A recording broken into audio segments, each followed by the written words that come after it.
How's it going, Yankee fans? Welcome back to the Baby Bombers podcast. We're going to break down some of the prospects' performances over the last 3 spring training games to open things up here. Lots of good stuff, lots of good takeaways, and the kind of peak of it all is Spencer Jones emerging out of the woodwork and saying, yeah, I don't miss pitches anymore. I don't whiff on pitches. The guy hasn't freaking swung and missed yet.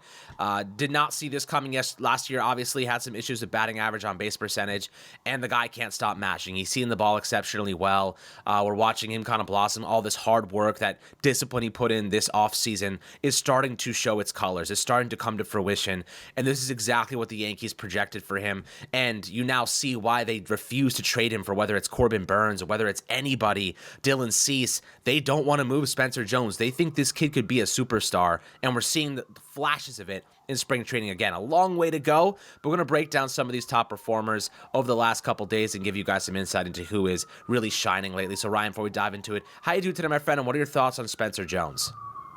Yeah, so the big thing for me right now is, and I don't want a victory lap. I don't want to start, doing laps. Again, Spencer Jones hasn't played a major league game. He hasn't even played an extended period of time in Double-A. But for people who are saying, oh, this guy is why is this guy a highly touted prospect? Look at what he did in Double-A and it's on high A statistically. Look, guys, we don't rank prospects based on OPS. That's not the thought process, right? We rank prospects based on their talent levels, their tools, things they possess. If we just ranked guys based on OPS, I think Ben Rice, he'd be the best prospect in baseball, Alex? We got the number 1 prospect in the game. But as it pertains to Spencer Jones, the talent is certainly there. The raw power is unbelievable. Again, he hit a ball 470 feet, and I'm not trying to sit here and say that hitting a ball 470 feet guarantees that you'll be a great player. There are some bad players who have done that. There's a Franchi Cordero, I'm pretty sure has hit a ball 470 feet, but is Franchi Cordero an excellent defender in center field? No, right? And I think that's kind of a big thing to note here. Everybody just kind of forgets that defense matters, right? Like, Kevin Kiermaier is in the league not because he can hit, but because he's one of the best defensive center fielders we've ever seen. I'm not saying Spencer Jones is going to be Kevin Kiermaier, but if he's just a good defensive center fielder, he'll immediately have major league value. That's something that a lot of guys who have these big power profiles don't have, right? Because typically they are these big hulking sluggers, or not very fast, or not very agile. Well, guess what? Spencer Jones is one of the fastest players at the minor league level. He was unbelievable. People forget that in the combine, he had one of the best sprint speed scores that were recorded. He's reached sprint speeds north of 30 feet per second, which is ridiculous, right? We're talking like Corbin Carroll, Trey Turner kind of speed.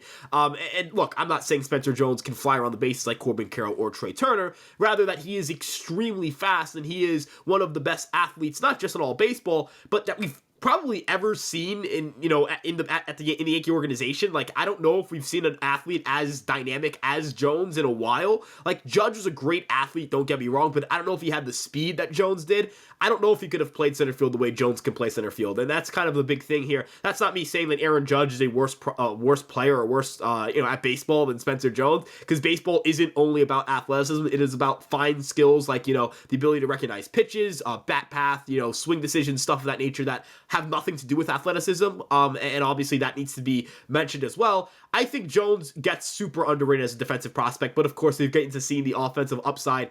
Alex, I'm really encouraged by the fact that he's seen so many pitches and is yet to whiff. Now, I want to use a point of measurement here as Steven Kwan. Steven Kwan had that streak of 116 pitches where he didn't swing and miss. And look, I'm not saying that Spencer Jones is Steven Kwan. Steven Kwan might have one of the best hit tools we've seen for a prospect in the last 20 years. He might have the best hit tool for a prospect we've seen in the last 5 years at the very least. But I did want to mention that just to say, it's encouraging that he hasn't swung and missed a ton. I was a little bit concerned that he would have a lot of swing and miss facing some MLB caliber pitchers, and that hasn't come to fruition yet. And then on top of all of that, you have the fact that, look, I know that it's spring training, but Alex, he kind of harkened back to Jason Dominguez last year when he did that. I don't think he's going to come up this year, that being Spencer Jones. I think the only reason Dominguez came up last year was because the team was so bad. And I hope that the Yankees are in a position where they're desperate to call up Spencer Jones. But more so, I'm really excited to see how they end up proceeding with Jones in their lineup. And ultimately, I'm excited to see how he starts out in Double-A this year, because he has a chance to really fly through the system and become really one of the 10 best prospects in baseball this year. He absolutely does. And, we've seen small glimpses of just pure raw talent. Like you said, 470 feet, ridiculous exit velocities. This is not stuff that everyday players have. These are stuff that like some of the elite players have. This is what the Yankees do, though. This is what their MO is. They develop superstar slugger hitters, or at least one in Aaron Judge. I'm not going to say multiple, but they do. They know how to. If there's anything that the Yankees know how to do, it's to develop slugging talent and hit home runs. And obviously, Spencer Jones fits that tool specifically to a T. But is there anyone else that kind of stood out to you? I know one of our guys, George Lombard Jr., our rookie this year. I mean, come on. A freaking rookie, a guy that was drafted like a couple of months ago, hit a opposite field home run yesterday.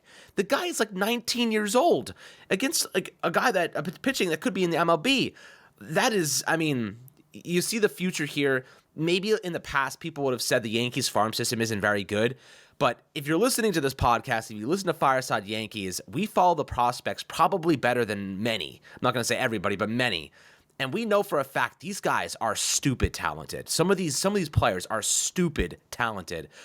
This is a very deep farm system, and this is after we traded Drew Thorpe. This is after we traded some of these young players that have substantial upside. What are your thoughts on a guy like George Lombard Jr. just having a pinch hit opportunity and hitting a home run against major league level talent? Some of them, so pretty impressive stuff there. Yeah, absolutely. And, I think that if you look at a guy like Jorbit Vivas, he's a guy we're going to start talking about in the sense of major league impact potentially, right? Jones is more of like you kind of dream out what you can get from him, but you're looking at next year, right? You're looking at next year, spring training, a chance to fight for an opening day job, whatever it may be. Verdugo's a free agent, Soto's a free agent. Even if you bring Soto back, center field's still an open spot. You could always shift Judge over to left, Soto to right, and put Jones in center field. And if you're asking about Dominguez, maybe you put Dominguez in left and kind of split Judge and Soto at the DH spot. Giancarlo Stanton obviously is a big factor in this, but he's got to kind of play his way back into my future plans. He's not in my future plans until he plays better. That's kind of the way I look at it, Alex. Jorbit Vivas is a guy who can certainly, make a major league impact this year. He's a guy who I think will make the major leagues at some point this year. Let's be transparent about one thing as well. He has only one minor league option remaining, which means that after this year, he must be on the major league team, or else you have to cut him from your roster. So if he has a bad year, I think the Yankees will just cut him. I think they'll just leave him,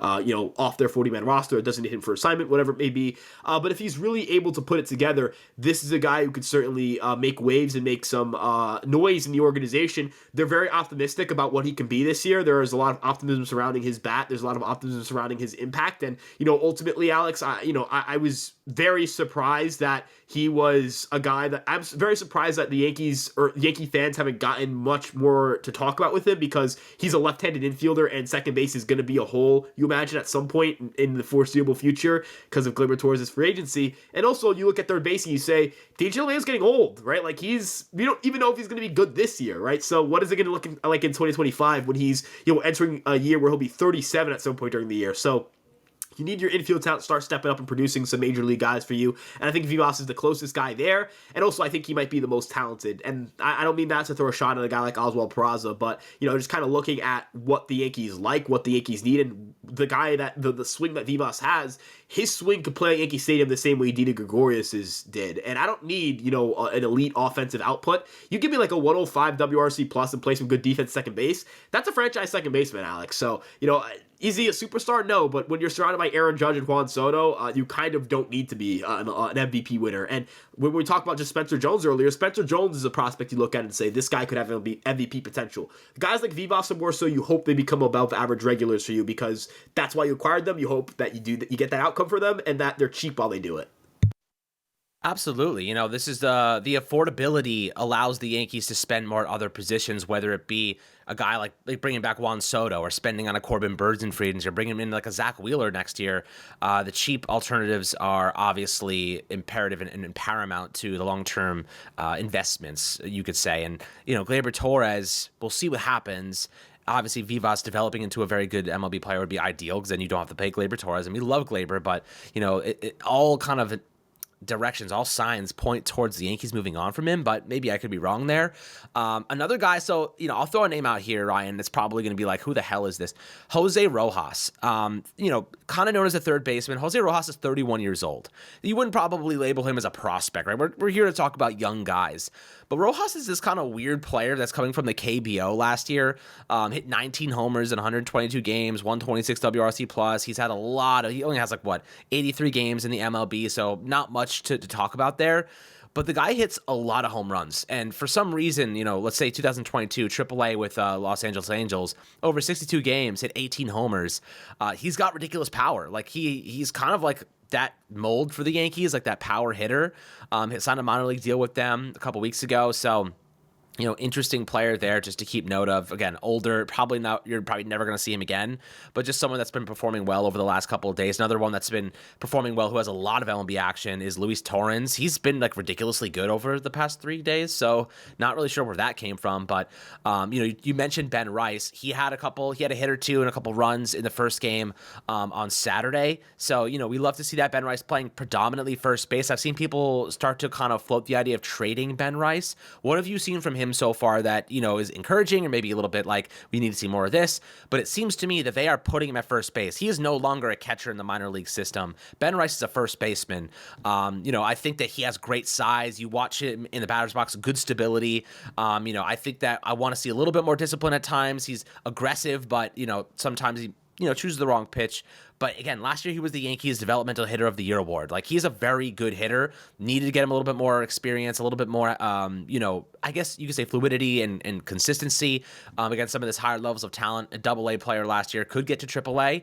What do you want to see from him? And is there a future for him at first base, especially because the Yankees have a club option on Anthony Rizzo's deal after the 2024 season? Yeah, Ben Rice is a guy you look at and you say, the power, the swing, everything just kind of plays at Yankee Stadium, right? The guy has a very power-heavy swing that doesn't yield a lot of swing and miss, which is really important because typically, I've said this a couple of times in recent, in the past, but, power hitters struggle with one of two things, strikeouts or ground balls, and it's always related to your bat path, right? Their bat path is typically very steep or it's very flat and it results in a lot of ground balls and, they don't really get the most out of their raw power. Ben Rice does an unbelievable job of translating his raw power into game power, number one. And number two, he does an excellent job of translating his game power into his hit tool into contact. He does not strike out a lot. And that's a huge development because that makes him a unique power hitter. He does not have one of the two massive flaws that you would anticipate for a power hitter. Now, from the left-handed side, he does struggle with lefties, and that's something he's going to have to work on. But, if Anthony Rizzo isn't as impressive as he should be to earn that $20 million club option, I fully anticipate that Ben Rice will be a guy that we see this year. I actually very much think Ben Rice has a very good chance of playing this year. I'm not even talking about next year. This year is a year I think we can see Ben Rice. It depends on how he plays in AAA, but I'm really excited to see what he does because he is such a powerful left-handed hitter, and projections like him a good bit. Zips thinks he'll be a 108 WRC plus hitter as his median outcome. His 80th percentile outcome is a 127 OPS plus, and I'm not saying he's going to hit his 80th percentile outcome, but that's still a realist, 80th percentile outcomes are your realistic but optimistic kind of realm of possibilities, right? That isn't if everything goes right, but not something crazy, right? When you say if everything goes right, you're talking about, let's say, all five of the stars stay healthy, everybody in the line stays healthy. That's unrealistic. That will never happen, right? That will never happen. That's not realistic. But we're talking about 80th percentile outcomes. We're talking about a year where Aaron Judge goes out and hits 62 home runs, right? That's not something that you would rely on, but it's not unprecedented. It's not like Aaron Judge can't do it. You know what I mean? It's it's impossible or beyond what we can fathom in terms of actual outcomes. So if Ben Rice can realistically give me a 127 OPS plus, that's unbelievable. And that would be another, pre-arbitration young player, controllable, good left-handed swing. And ultimately, I don't know. I'm very excited about his swing, Alex. And I'm very excited to see how he continues to play in spring training, not because of the results, but just to see him play. And of course, let him see if he can make an impression on the Yankees. And we get some StatCast reads on him too, something we don't get because he played at AA last year. Absolutely. You're seeing a lot of nice performances from some of these prospects. It's trending in a pretty solid direction. However, keep in mind, small sample size. Spring training is really just underway here. The pitching has been I would say really inconsistent to a degree. You know, we saw Luis Gil gave up 2 earned runs over 2 innings, had 3 strikeouts, so had a couple of good moments, a couple of bad moments. A lot of these other guys, I mean, Clayton Beater, someone we've talked about extensively, gave up 2 earned runs, had 3 Ks in 2 innings as well. Yuendrys Gomez didn't even survive an inning, gave up 2 hits, 2 earned runs. So obviously some of these young guys getting their feet wet, starting to ramp up. And the thing is, like, I tend to see that, like, hitting is a lot more proficient in spring training than pitching. These guys have to ramp up their pitches, gain control of their command. It takes a little bit of time. I think the hitters have a little bit of an advantage. So, you know, ultimately, we're going to see these pitchers have some struggles. This is not out of the ordinary. However, these guys have legit stuff. We know this. You know, even Carlos Rodon got beat up a little bit. Even Marcus Stroman got beat up. So these young guys having some issues, you know, first taste of action against some really good players. Not a surprise that we're seeing these numbers be a little bit wonky to open spring training, but definitely we'll keep an eye on them for you and obviously report any news and upside and some inconsistencies as spring training progresses over the next couple of weeks. But my friends, make sure to like and subscribe if you enjoyed this episode of the Baby Bombers podcast, and we'll catch you guys on the next one.